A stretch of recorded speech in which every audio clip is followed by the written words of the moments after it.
All right, everybody, welcome back to the Titans Table for Two in that two-tone blue. That's Andrew. That's Christian. And we got a lot to talk about. We're going to catch up real quick on the first week of the season. Didn't go exactly how we liked. A lot of good things, a lot of bad.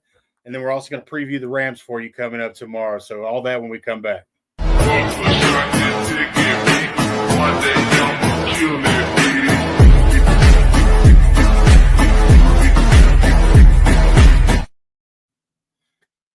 All right, Titans fans, before we get into everything, we'd appreciate it if you tighten up the like button, subscribe button, comment down below, add to the discussion anything that you'd like to say. Shout out CPN. Check out Curtis Podcast Network for any of your favorite teams, in particular Titans Table for Two and this AFC South show. And you can check out any of them other goofy teams in the AFC South if you want to.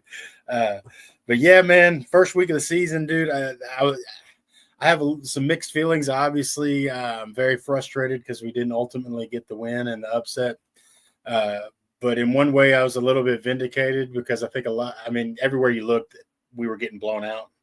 Everyone that picked this game, and rightfully so in a lot of ways. I don't hate that. I understand it. But, man, we had a chance to win it there, man, and just couldn't come up with it, man. The defense deserved to win that game, man. And defense. I guess we'll talk about a lot of it. Yeah, a lot of drop balls. We're going to get into some of the coaching stuff, I'm sure. Penalties killed us, man. Protection wasn't great. 6 sacks, I think it was. But yeah, so a lot of good stuff, but a lot of bad. Yeah. Start off the good. Jeffrey Simmons, he take out that stupid penalty at the end. Just dominated this game. Absolutely dominated this game. Sweat had a big stop on 4th down. Sweat looked good, man. Yeah, Sweat looked good. Special teams, no qualms with the special teams. Big kick return. Hecker, great ball placement by Hecker. I think he had 1 touchback. Other than that, he was pinning people back.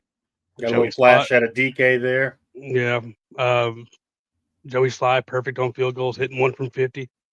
So, yeah, I mean, Cam looked good. I mean, if you look at his stats, you might not say it, but Cam looked good, firing some lasers out there. Yeah. Other than he didn't have the support around him, man. It was the support around him that. Other than the 2 sacks after the muff punt that knocked him out of field goal range. And one of those, man, if you look at the game film, one of those has some really long routes, man. You know, it takes he didn't. The one where he ran out the back is all on him. You know, escaping out of the back. At third down, I'm probably just running a draw play, get whatever yards against, and Joey Sly out there, take the lead. But overall, Cam looked good. He looks poised. He doesn't like everything we thought. Poised, doesn't really get flustered anyway. You know.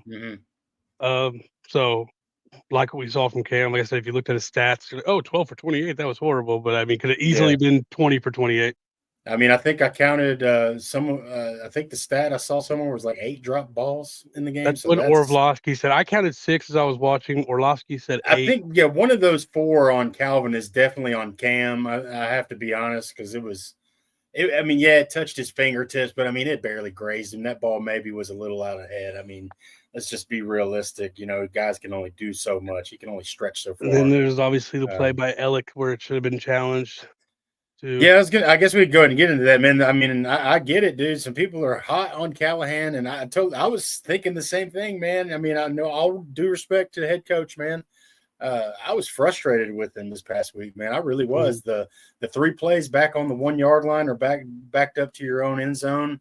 I thought that was crazy. I didn't like these pick plays or whatever he was trying to run after Tony Pollard had got the hot hand and would give it to Chestnut and I didn't like that. I thought, why not give it to Tony Pollard, a hot hand? I get he had to come out for a play. I don't know. You had 3 plays to get it in there, man. Those plays have never worked for dude. And then obviously you mentioned the big no challenge, which drove me crazy. I mean, you know, there's people at home that know that rule and know what's going on there, screaming at their TV. His response was not good, in my opinion, to that this week, that he just didn't know the rules or whatever he kind of came out and said. And that's inexcusable for an offensive head coach in my mind. And Yeah, I guess those are all the big things big takeaways for me. It just seemed like the same stuff from last year, man. Just stagnant play calling, and he just There's feels like he's in definitely over some his head a little bit, man. definitely some blunders with the challenge. Not a fan of the play calls at half that pretty much gave them a touchdown. Yeah. But Mm-hmm. not that I say I agree with them, but on that screenplay, somebody didn't do their job, and that's not on Callahan. Yeah, a And lot I'm of pretty sure confusion. Nobody I, came back for the I was ball or listening something. to Derek Mason talk. He said usually how it would be drawn that Calvin should have stepped back, and that play would have worked. It was a 3-on-2 out there, 2 guys blocking. I'm not saying he would have gotten a touchdown, but he would have gotten some yardage out of it for sure. Yeah, So I tough mean, week for still Calvin don't Ridley agree this with week, not man. having any run plays to give himself a little space, but Well, I think someone's got to do their job. after first and second down, I think third down you got to run it, right? I mean, Yeah, and that was a second down play. So yeah, the third down was where he was sacked for almost a safety. Yeah, definitely quite, especially after JC got hurt, did not look good. And I get coming out there cold as not somebody's not ready to play, not one you're like go block somebody. Yeah, it was just it was almost gosh, the word's not poetic. That's not the word I'm looking for because that has too much of a positive ironic. I don't know. Yeah, I guess it was just oh man, it was just like it was so defeating for that to happen just right away, and you're just like, here we go, and we'll get not into a great more day of that. by Dan Moore. And those guys are going to have to step up this week too, so we'll get into that. It's a little bit of a different. I mean, the Rams good pass rush, but a little bit different. Benito's a lot of speed, a little more power coming out of like Jared Verse and stuff like that. And I think that works better for Dan Moore. And then Oli Udo, which we're assuming. I mean, Callahan didn't commit to anybody getting the start, but Oli Udo is a guy who's been in the league, and he did come in and give up, 2 pressures and a sack on 12 plays. But like I said, he came in cold with a week of getting ready. Hopefully, somebody who's been in the league done it.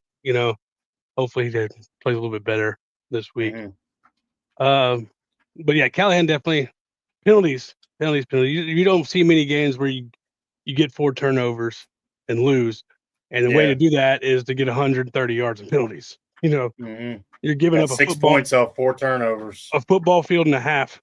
Off penalties is never going to get you in there. So hopefully, I mean, you like to think it's stuff that can be cleaned up. Like, I mean, on the other hand, it is nice to see your defense come out like that. I mean, it's nice to see the defense. We generated a lot more pressure than I thought we were going to. Yeah, I mean, turnovers were looked so good. Non-existent for this team last year. That was one of. I mean, didn't we go? I mean, I think we went a while last year before we finally got our first turnover last year. Yeah. We led the league in turnovers this week. I mean, so one thing we also led the league in this week, which is we got to clean up this week, is I believe we were dead last, I guess is the best way to put it, in third and long situations. 3rd and 11 is where we were sitting at, like 3rd and 11 and a half or something like that on average. So we got to set Cam up for better third down conversions. For somebody who already blitzes a lot in Vance Joseph, but you're just giving it to him like, hey, 3rd and long, bring the house. And like I said, Cam, I mean, not perfect by any means, but he fired some shots out there. But I don't expect 13 penalties every game. I don't expect 8 drop passes. Exactly. So and I mean, there was a lot to be optimistic about with Cam Ward, honestly. I mean, for him to even play like he did, being under duress as much as he was, and really the running game didn't help him out too much. Tony Pollard had one pretty good drive there, but then other than that, it kind of was non-existent. I mean, I'm never the one to blame the rest, but definitely a couple questionable pass interferences on Brownlee, Jarvis, one of those, but then not called on Riley Moss. My thing is, if you're going to call it away, it's like an umpire in baseball. Be consistent. Exactly. Don't call it one way and not the other, because the 2 that weren't called on Riley Moss were way more egregious than the ones that were called on Jarvis Brownlee. Exactly. Yeah, that was frustrating. Yeah, that was a big throw too down there that would have set us up. I'd forgotten about that too. Yeah. That's all we asked for. Zebras is consistency, man, and it drive you nuts and up the wall to see one flag thrown and then you just see like a much worse penalty. Same exact play on the other side not called. Yeah, or worse. and speaking of penalties, Big Jeff found himself in that situation. He does sometimes, man, where it's big moments, man. And he makes that critical mistake. It was, maybe you could call it ticky tack, but that's too big of a spot for that. Yeah, you can't have that there. He lives and dies by that fire. Like, you love it because it's passion. He does. But I didn't even see him throw the guy at first. I thought it was Barton. He didn't even really. Well, he kind of pushed Barton. Really, is what happened, Yeah, and then the guy fell. He didn't until they other did the guy replay. really. He pushed Barton, and then Barton went into him and he fell. It was stupid. I'm not saying it shouldn't have been called, but it was kind of ticky tack. But once again, they're going to call that every time. That was just way too loud. I mean, I could understand the call, man. I mean, yeah, for sure. But yeah, overall defense looked good. Special teams good. Everything around Cam, pretty much. So, well, and this week we've got a little bit different story as far as offensively, us defensively, and the quarterbacks and stuff we're going up against. A guy like Bo Nix, you want to try and contain the pocket. Almost a one read guy that's going to take off. Mm-hmm. We only blitzed, I think, something like 21%. And still made him uncomfortable. So, and a little different story with Matt Stafford this week, though. He's a bit of an eggshell pocket passer, definitely getting a little more of a statue as he's gotten older. Yeah. You want to see, and this is a game where it kind of sucks that Sweat's out, because you really want to break down the front of that pocket for Stafford. You got Jeff. But he's big on the run game too. I didn't realize, I was reading some stats the other day too, that he was something like 15th in run defense last year. Yeah. He was like ranked 15th or something in the league up against the run. So Sweat is a big defense against the run that we're going to be missing. Oh yeah.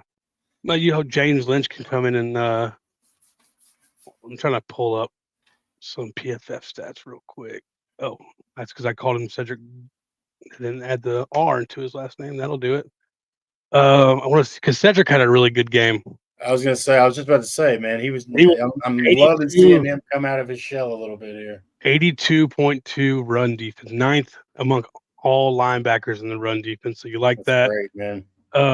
Overall was a 70s a positive. And I'm not a big PFF guy. It's just something to look at. But I think, our run defense, other than that one drive where they had the 50-yard run and they gashed us for the touchdown right after, a little lower on Cody Barton's run defense grade. But he did good in coverage. That's kind of what you wanted, that balance each other out. So let's see. I'm not sure. Even Sebastian Joseph Day looked good. So you still have 2 of the 3 starters. I like James Lynch. Yeah, Sebastian Joseph Day's been solid. He had a really solid year. His run defense grade was really good last year as well. James Lynch, who will be probably playing a little bit for Sweat, 72.8 run defense grade Sunday. I don't know how many stats he played, but still who is going to be taking kind of starting right there with Sweat out. Oh, Shy Tuttle. We might see some Shy Tuttle, the guy we signed. I think he's kind of he was inactive Sunday. So was every person we kind of picked up off waivers right there. Nobody was really active. Mm-hmm. But Shy will probably get some play tomorrow. So hopefully he can I feel like maybe he's kind of a guy like Joseph Day, who thrives better with an elite guy next to him. Mm-hmm. Yeah. Like a Simmons, so we'll see. He didn't have the best season last season, but we'll see. The Panthers, hopefully they can pick up where they left off last week. I was really impressed with the defense last week. They really showed everybody that we're not just a walk all over, yeah, it's not going to be as easy. Things we were worried about on this defense. There's some positions we were really concerned about going into the season. So especially the edge. And the linebackers, if Cody, if Cedric Gray really works out and just keeps continuing to improve, that's great for this team. So I think eventually it might be Gray and Williams back there like next season. Mm-hmm.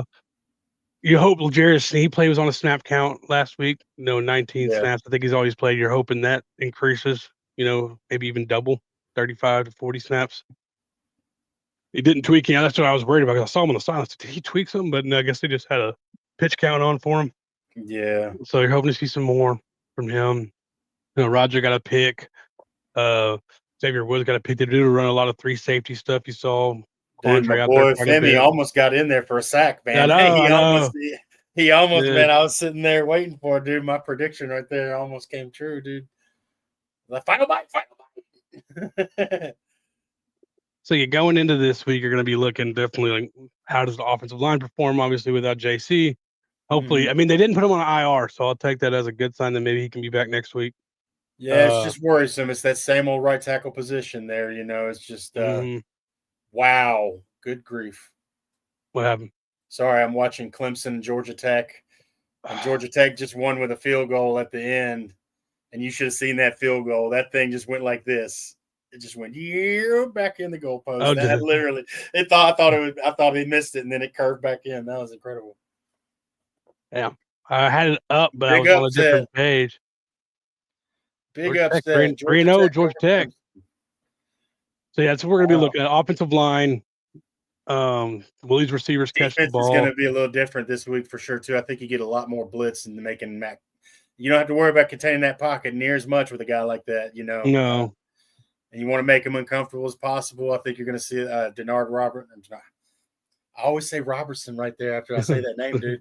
Denard Wilson is going to throw some different things at Matt Stafford that he didn't throw at Bo Nix. A little bit different for sure. So yeah, a little blitz. Hopefully he's like receiver. I think Ellick played a big part. He only had 2 catches, but I think he got like 6 or 7 targets. So I think Ellick is going to possibly be the wide receiver. He might be your wide receiver 1 in the next couple of years, man. I mean, he keeps showing these flashes of just. Didn't see a lot from Tyler Lockett. For what I even think I remember, he got 1 target and it was a miscommunication, or he ran the wrong route, or he wasn't seeing what Cam was seeing. It was towards the beginning of the game. Yeah. He kind of cut it short, and Cam was telling him, "No, go up the field. I had you. Go up the field." Kind of the same thing with Chim. To be fair, there was some times where Cam wasn't getting too much time. So, and kind of the same thing with Chim. I think he kind of went straight, and Cam was expecting him to kind of cut like a post towards the middle of the field, and you saw Cam wasn't afraid to say, "No, this is what you need to be doing. This is what I saw. This is what the defense is giving you. Do this." I do want to see him take off certain times. Whenever when there's nothing there, take off. There was one time at least, if not 2, for sure one. I think it was one of those big sacks too, actually, where they dropped out of field goal range, where he had a hole right there. He dropped truck through almost, and he didn't take off. I wish he had just kind of taken off.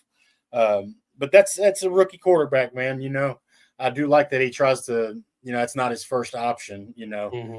But yeah, like I said earlier, a couple of those, at least one of those sacks, man, were really long routes that took a minute to develop.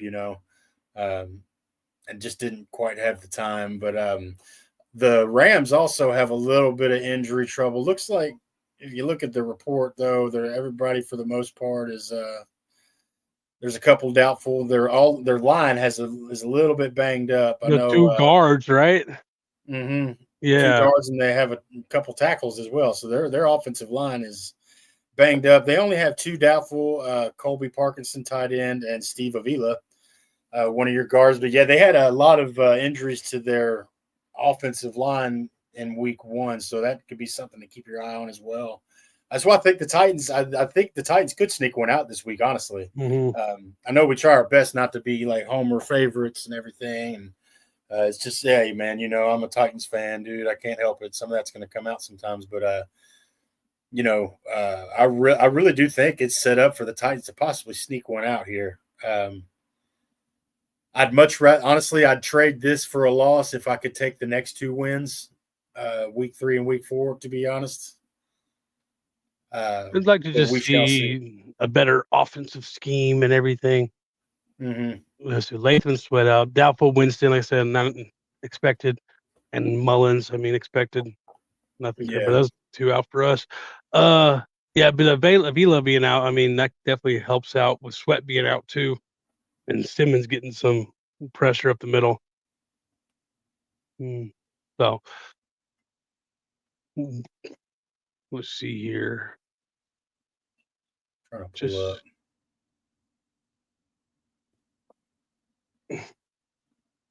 third down efficiency, 2 for 14 on third down. That's never going to do it. I'm just kind of going through the team stats from. I don't think that last one was a fumble either. They counted that last one as a fumble, and the Cam got sacked. I think he was down before he fumbled, but it was already the end of the game, so no one worried about it. Oh, yeah. I agree. Yeah. Only thing is it kind of changes your turnover ratio. You should be +3 instead of +2, but whatever. So, yeah, penalties down. Hopefully better blocking, play calling, catch the ball. Those 3 things change. There's definitely a chance to win this game. Could have won last week. It's good, still a good defense, but it's not as good as the Broncos defense. I think after these 2 weeks, honestly, when it comes to defenses, it only really gets easier from here for Cam. Sure. Yeah. Texans definitely have a good defense too, but these are 2 of the 3 best defenses he'll face all year. Mm-hmm. So hoping, he did well against that one. You hope he can just continue it. Mm-hmm. We're gonna, the only thing I say about the defense, like I said before, we will miss Sweat in that run game a little bit. McVay likes to throw a lot of tricky stuff into his offense. Sometimes when I say tricky stuff, I mean a lot of pre-snap motion. He likes to bring those receivers in to help facilitate the run a little bit. Mm-hmm. And a lot of that run pass option and stuff that you'll see. But I think we're up to it, and I think Denard, I like Denard, man. I hope Callahan bounces back. I'm not out on Callahan. I just want him to do better. Yep, same. But what do you think is going to be the score this week, man? I think we could sneak one out, man. I do too. I'm going to go with 24-20 Titans. I was going to say 24-21, man. I was going to say 24-21. I'm going to take the Titans in this one. I think it's going to be better penalties, better catching. I think we're going to correct those mistakes for sure. Mm-hmm. Yeah, I think you correct all that stuff last week. I think we win that game. Easy win. Yeah. 4 turnovers to 1. I think we turned the ball over once, right? To their 4. It says 2, but that last one, I said that fumble by Cam. Oh, that's right. I forget about the last one. Yeah, well, that's kind of garbage time and doesn't. And Tony fumble, which Tony doesn't usually fumble, so I'm not going to hold it against him. Yeah, for sure. But yeah, definitely got the turnovers. So make Stafford uncomfortable and catch the ball and don't make stupid penalties. Absolutely. Well, we're going to go ahead and hit our final bite. I'm down for it. Let's go.